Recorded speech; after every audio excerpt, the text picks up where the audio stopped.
Paddy, over here. What's happening, lad? How are you? I'm good, very good. So I have to ask, obviously it's been 12 months since we last saw you, even at Media Day. So I guess how's the last 12 months been for you? How's camp been? And physically, how are you feeling after ankle surgery? Yeah, the first couple of months were tough, obviously, knowing that I had to get surgery. I ended up getting surgery in March, and then I couldn't walk properly for a couple of weeks, and then I had a long recovery, you know what I mean? I had a boot on my leg until mid-May, so that was about 12 weeks. And my foot got infected and everything, so I ended up in hospital for 2 nights. It was a rough one, to be honest, lad, but at the end of May I got married, so everything perked up from there, you know what I mean? The second half of the year's been much better. I haven't been as depressed or nothing, but especially when you get a fight announced as well, you've got a goal, you've got something to look forward to. And then obviously I found out that my missus is pregnant with twins, so I've got something extra to fight for now. So kind of going off of the first part when you're saying like the infection and everything, was there any part of you that thought maybe you wouldn't be able to fight this year just based on everything that was physically happening? Yeah, when I first got the surgery, lad, I was in pain sitting in the house for about a week or two, you know what I mean? I couldn't go upstairs, I was sleeping on the couch downstairs because I couldn't physically get up the stairs. It was tough, you know what I mean? Then obviously about 6 weeks in, when I got the proper cast and stuff off my foot and had a boot on, I had to go to hospital because my foot got infected. And as I say, where I've got artificial ligaments now, they said if the infection's reached the ligaments, we're going to have to do the whole surgery over again. Luckily enough, the infection hadn't reached the artificial ligament, so I didn't have to do that over again, and here we are.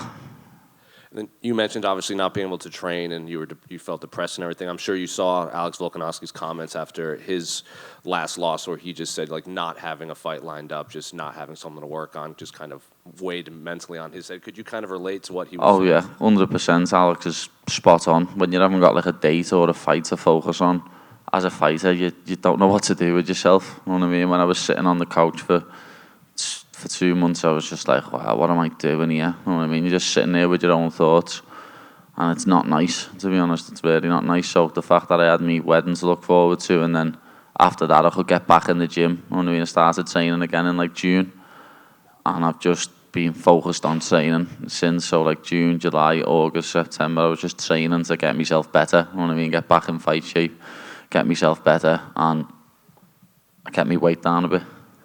And when they came to you with Tony, was that kind of best case scenario for you? Obviously one of the more popular names in UFC history, and trying to erase the image of last fight against a big, exciting name like Tony Ferguson?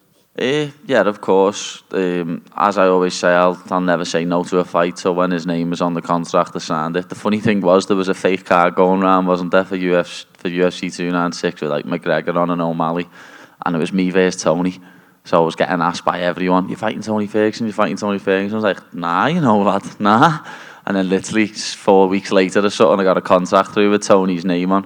But yeah, as I say, it's an honour to be able to fight Tony Ferguson, one of the best lightweights of all time. When I was a kid watching the UFC at 15, 16, when I just started training, he was in the UFC then, I was watching him fight then, so it's that cliche saying, when your heroes become your rivals. But it's one of them, lad. Even I want to see Tony go out on a win, but I can't let him do it at my expense, lad. It's not happening.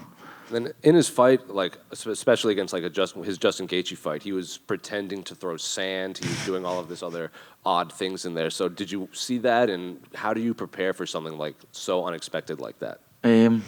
Someone mentioned this before, actually. I'll have to pretend to be a wizard and get a wand out, you know what I mean, if he starts doing all that. And I watched the interview and you said you're not expecting the slow Tony Ferguson that showed up against Bobby Green. So while you're watching this as a fan, are you just noticing every fight to fight, Tony's speed and everything is drastically kind of dwindling at this point? Yeah, of course, but that's what happens when you get to that age, you know what I mean? He's 40 in a few months, and I think over the years he's relied on his athleticism and his speed to get him out of certain situations, and obviously when you get to 39 you lose all that. But I've trained for the Tony what turned up against Donald Cerrone and Anthony Pettis and Edson Barboza and Kevin Lee, you know what I mean? I haven't prepared for the Tony what turned up against Bobby Green and Nate Diaz. last one for me, obviously, since your last fight, the British and English MMA scene has kind of exploded with Leon and Tom and everything. So what have you made of this rise of the UK MMA scene while you've had to watch from the sidelines? It's been great, you know what I mean? Watching Tom win the other week, getting up at like 4:30 a.m. in the morning to watch Tom and screaming the house down was great. And obviously the same with Leon. Everyone wrote him off in the third fight with Usman. Everyone said it was just a fluke, and then he dominated him over the 5 rounds. So the rise of UK MMA, it's coming, and we've always said it's going to happen now, so it's nice to see.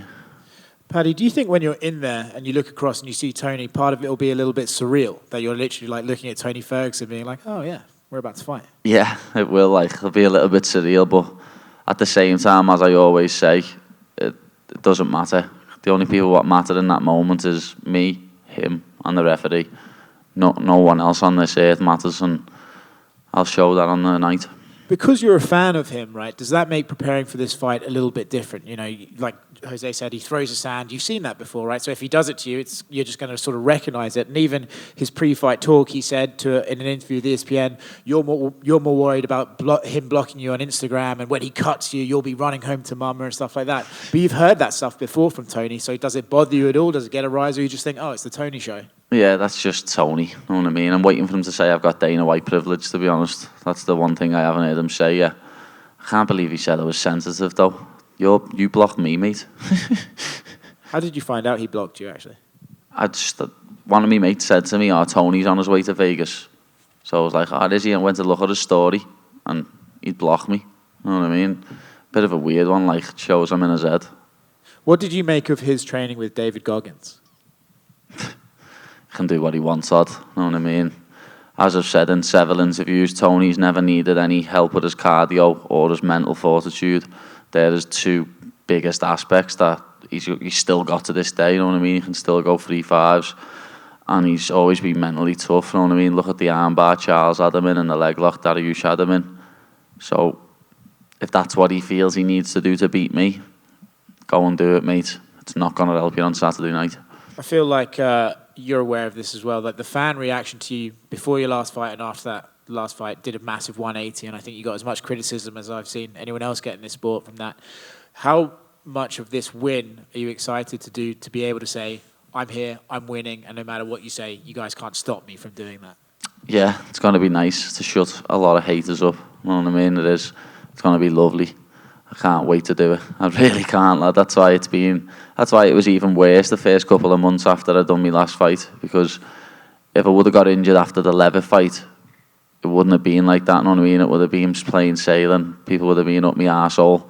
But when you get injured after having a very close fight and a performance like that, after saying I was going to dismantle him, which I would have if I didn't get injured in the first round, then it's a lot different. Paddy, just behind Oscar here. I saw you meet Cody Garbrandt at the PI. Did you explain to him the difference between a Scouser and a Sorcerer? Well, I done that last year when I met him here last year, to be honest. But Cody's one of the nicest dudes in MMA, lad. Whenever I see him here, he's always very welcoming, as he lives here now, and he's just a cool dude, lad. And you sharing a card with Ian Gary for the first time. You both sort of made your debuts a similar time. What are your thoughts on him as a fighter? Do you think he could be a champion? Yeah, he could, of course. Like, that welterweight division's wide open, especially if he beats Luque. He'll go into the top 10, or he's already in the top 10. He'll go higher up in the rankings. Finally, you got called out by Dylan Dennis. He wanted to make his UFC debut against you. Is that one you'd welcome if he gets if he gets signed, lad, let's do it. You know what I mean? He fought Logan Paul and threw about 6 punches. He threw more punches at security guards than he did Logan Paul. Thank you. Paddy, over here to your right. Speaking of like stakes with this fight, I guess what do you feel like is at stake here? Do you think we can start talking rankings after this? Like if you get through Tony, or? Well, no, not really, because Bobby Green beat him, and Bobby Green didn't get a ranking. He had to fight someone for a ranking after beating Tony. So I'm guessing it'll be a pretty similar situation for myself. Beat Tony, and then I'll fight someone who's like ranked 15 to 12 or something like that. For you, you're in an interesting spot because you're so popular. I'm assuming UFC probably wants to put you on pay-per-views going forward. Is there part of you that wants to have that kind of 5-round main event sort of fight night headliner before you start talking about titles and stuff? Or I don't know. We'll see. I just go with the win, lad. whatever the UFC asks me to do next, I'll probably do it. As I say, I won't ever say no to a fight. So if the UFC offer me a 5-round main event, I'll probably take it. If they want me to fight on another pay-per-view card, I'll probably take it. Paddy back here. Paddy, last year, obviously, you came out and you talked about building, the Paddy Foundation, helping those struggling with mental health. With the time off, were you able to make more progress in just continuing to build that? Yeah, we have, to be honest. We've made a big leap forward. With the help of my manager, Graham Boylan, this year we've raised nearly £80,000, and we're going to be putting that to good use in my city first and foremost. We'll be helping some kids on Christmas Day this year, and we'll be doing a lot more in the coming months. But as I say, this year's been great. You know what I mean? We've been able to raise a lot of money, and this is just the beginning. You know what I mean? I'm going to keep raising money, and we're going to keep helping people. What would it mean to you for someone to say, Paddy's philanthropic goals were bigger than what he accomplished in fighting? That'd be amazing. You know what I mean? Like, as I've always said, fighting is one of the biggest things in my life, but come up to me and say, I didn't kill myself because of what you said after you fought, that means 10 times more than any fight ever will. And then final question, you obviously get a huge reception when you walk out in the UK. You had a great walkout in the United States. How would you compare the two and feeling that energy? You can't really compare them, know what I mean? They're both absolutely unbelievable. You can't describe what it feels like to walk out. It's a feeling like no other. It really is, especially when I start bouncing out and my song comes on and the crowd going wild. It's a surreal feeling, to be honest. Thank you. Paddy over here. There seems to be like a bit of a dedication from you ahead of this fight. Like normally you like to kind of eat well and build up and weight in between fights, but it seems that you've been kind of in shape for quite a long time ahead of this fight. Is that true? Yeah, you could say that, because I haven't had any fights this year, lad. So last year when I fought in March, I blew up a little bit in April, and then I had to get my weight down for July. Same again after I fought in July. I blew up a bit in August, and then I had to get my weight down for December. But I haven't been to the States in a while either. That helps, not putting weight on. But yeah, I got married in May, and my weight was quite low for that. So, hopefully I can keep my weight down from now on, but I'm not just going to do it because dickheads tell me to. You know what I mean? If I want to keep my weight down, I'll do it because I want to do it. Do you notice, like, when you don't have to focus on that you can maybe focus a little bit more on skill acquisition? No, people always say this to me, but even when I get into fight camp, like my last fight camp, I think I was like I was about 190 pounds, 6 to 8 weeks out, which isn't, people do more than that in 6 to 8 weeks to make 155. It just gets blew out of proportion a bit because my face goes a bit chubby. You mentioned this is a lose-lose fight for you a couple of weeks back. Are you feeling a little bit different about it now, closer to it? Nah, still a lose-lose situation, lad, because when I win, everyone's just going to be like, oh, he beat a washed-up Tony Ferguson, he's already finished, blah, blah, this and that, even though he's fought a murderer's row of lightweights up until he fought Bobby Green.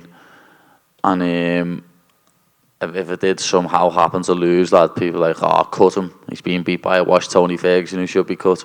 So it is a lose-lose situation, but as I say, when a name gets put on a contract to me, I won't turn it down. It made me laugh, people on the Twitter experts and the internet experts saying that I turned down a rematch with Jared Gordon and I turned down a fight with Drew Dober. I've never been offered either of them again. Is there any names that are sticking out to you in the top 15? Obviously, you said you want to fight your way into the rankings. Is there anyone that sticks out to you? No, as I say, I don't need to call anyone out. They all mention me, but I reckon it'd be someone in like the 15 to 11 range. Who's that now? Like, I don't know, Bobby Green, Grant Dawson, Renato Moicano, people like that. I can't think of who else is ranked up there at the minute. Like, last one from me. Liverpool top of the Premier League. Are they going to do it this year? oh, we're gonna. Lad, I said before the ball was kicked this year, lad, and I'm gonna have an early night Saturday. Beat Tony, go and get a big greasy burger from In-N-Out, and then get up early and watch the Reds slap the Manx on Sunday. Paddy over here. Speaking of Liverpool, I mean, Dana said that he'd like to go out to other cities in England besides London. What do you think needs to happen for you guys to go to Liverpool? Well, he'd have to use a stadium, for one, because the arena there isn't big enough. And I know a couple of people at Liverpool Football Club now behind the scenes, and they've said they're happy to accommodate for it. You know what I mean? So, summer 2024 or 2025, well, I can get Dana in touch with the CEO of the club, and he can get it sorted. One of the biggest crowds you've ever seen, be about 60-something thousand with the seats on the pitch. And obviously, you became a big star inside the promotion, but if you were to headline an event at Anfield, is that like the moment where you sit back and say, I've made it? Yeah, that'd probably mean more to me than winning a belt, to be honest. And last one, another person you ran into was Sean Strickland. How was that exchange like? Oh, he's hilarious, lad. Sean Strickland's one of the funniest dudes ever. He's a legend already, and he's, as I say, bumped into him, had a little chat with him, and that he's absolutely hilarious. Paddy, right next to him. You had said that you have twins due in May, and you've got more to fight for. When you say that, what do you really mean by that, and what is the significance of being a father of twins? So obviously, if I don't win this fight, I only get half the money, lad. You know what I mean? If Tony's trying to beat me, he's taking food out my unborn baby's mouths. So that's not happening. And everyone says, like I've always said to people, getting your hand raised in the cage is the best thing in the world. Nothing compares to it. And like the only thing that maybe could compare to it is watching your children get born. And I'm going to have that times 2, lad, in a couple of months. So I can't wait to meet my little baby girls, and they'll be in the venue. They'll be in the venue watching in my wife's stomach. So it's going to be a good one. Awesome. Thank you. Good luck Saturday. Thank you.